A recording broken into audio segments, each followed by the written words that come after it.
आज आपण पाहूयात ह्या वर्षी 10वीला असणारी पहिली कविता म्हणजे ए teenager prayer.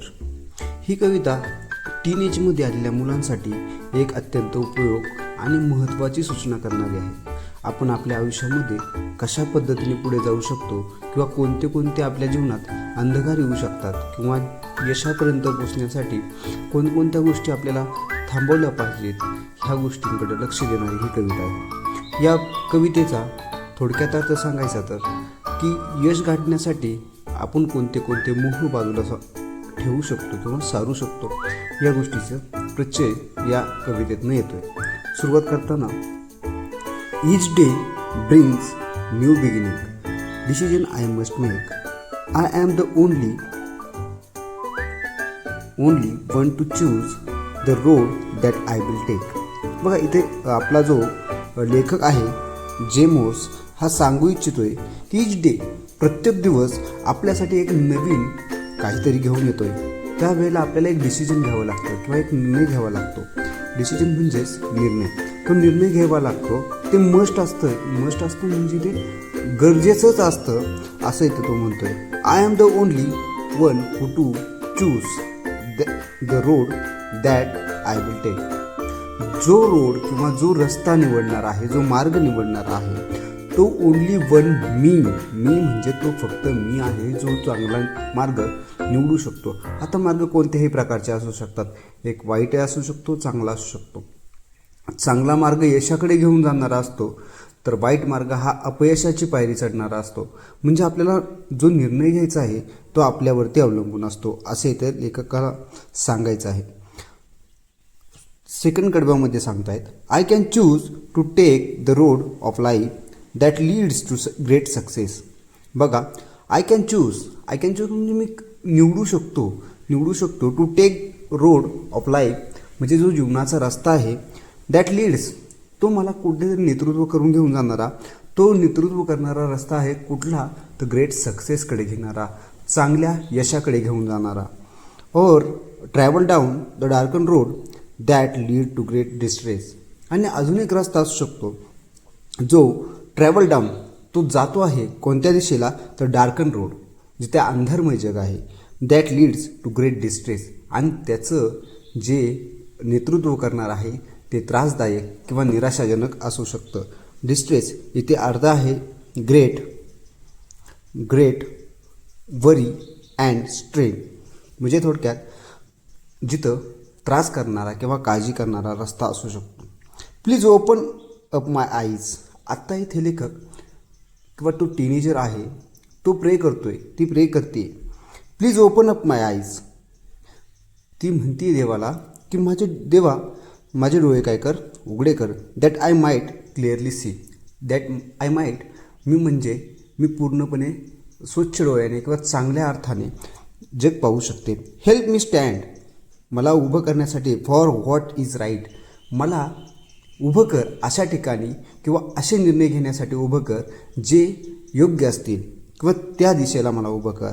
Bring out the best in me, आणि माझ्यातला चांगला व्यक्ती, इथे लेखकाला सांगायचं माझ्यातला जो चांगला व्यक्ती आहे तो मला बाहेर काढण्यासाठी प्रयत्न कर। जिथे योग्य आहे त्या ठिकाणी मला उभं करण्यासाठी उभं कर, ज्या ठिकाणी योग्य निर्णय आहेत त्या ठिकाणी मला उभं कर। Help lord to just say no, देवा मला फक्त नो म्हणायला शिकव कुठे, when temptation comes in my way, ज्या वेळेला माझ्या आयुष्यात टेम्पटेशन म्हणजे इथं अर्थ आला आहे टेम्पटेशन म्हणजे a strong wish to do something bad or wrong. Temptation म्हणजे मोह, एक चांगला किंवा वाईट कोणताही असू शकतो। चांगल्या जो मोह आहे किंवा वाईट जो मोह आहे त्याच्यापासून मला जस्ट से नो, मला नाही म्हणायला शिकव, त्या मोहाला नाही म्हणायला शिकव। जो मोह मला यशापासून दूर नेऊ शकतो किंवा सक्सेसपासून दूर नेऊ शकतो, त्या यशापासून दूर लोटणाऱ्या अशा मोहाला मला नाही म्हणायला शिकव। That I might keep my body clean and fit for life each day, माझी बॉडी कशी असली पाहिजे तर क्लीन असली पाहिजे। क्लीन म्हणजे मी शारीरिकदृष्ट्या, मानसिकदृष्ट्या, बौद्धिकदृष्ट्या मी स्वच्छ असलो पाहिजे जेणेकरून माझा लाईफ फिट म्हणजे मी तंदुरुस्त असणं गरजेचं आहे प्रत्येक दिवसाला, प्रत्येक समस्येला सामोरं जाण्यासाठी. When my teenage years are over. When जेव्हा माझे टीनेज म्हणजेच 13 to 19 म्हणजे 13 वर्ष ते 19 वर्षामध्ये असणारं हे वय जे आपल्याला चांगल्या यशाकडे किंवा वाईट मार्गाकडे नेऊ शकतं. जसे आपल्याला माणसं मिळत जातील, जसे आपल्याला अनुभव मिळत जातील, त्याप्रमाणे आपलं आयुष्य हे निघत जातं. मग ते जे आयुष्य आहे ते देवा मला योग्य मार्गाकडे न्यायचं आहे. ते योग्य मार्गाकडे नेण्यासाठी मला देवा मी तुझ्याकडे प्रार्थना करतोय आणि हीच ती प्रार्थना आहे टीनेजर प्रेयर. शेवटच्या कडव्यामध्ये लेखक म्हणतोय की ज्या वेळेला माझे टीनेज इयर्स आर ओव्हर संपतील, आय नो मला माहिती आहे, दॅट आय विल सी मी पाहू शकतो. काय पाहू शकतो? दॅट लाईफ इज लिव्ड मी जे आयुष्य जगलं आहे इट्स व्हेरी बेस्ट आणि ते कसं आहे सर्वोत्तम आहे.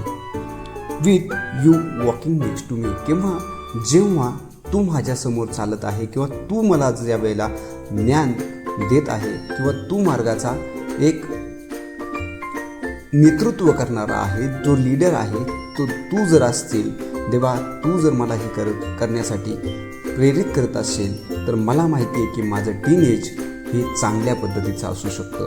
अशा पद्धतीने आपल्या इथे जे मोर्स हा कवी आपल्या भावना टीनेज असणाऱ्या या वयामध्ये आपण चांगल्या यशाकडे जाण्यासाठी, चांगले निर्णय घेण्यासाठी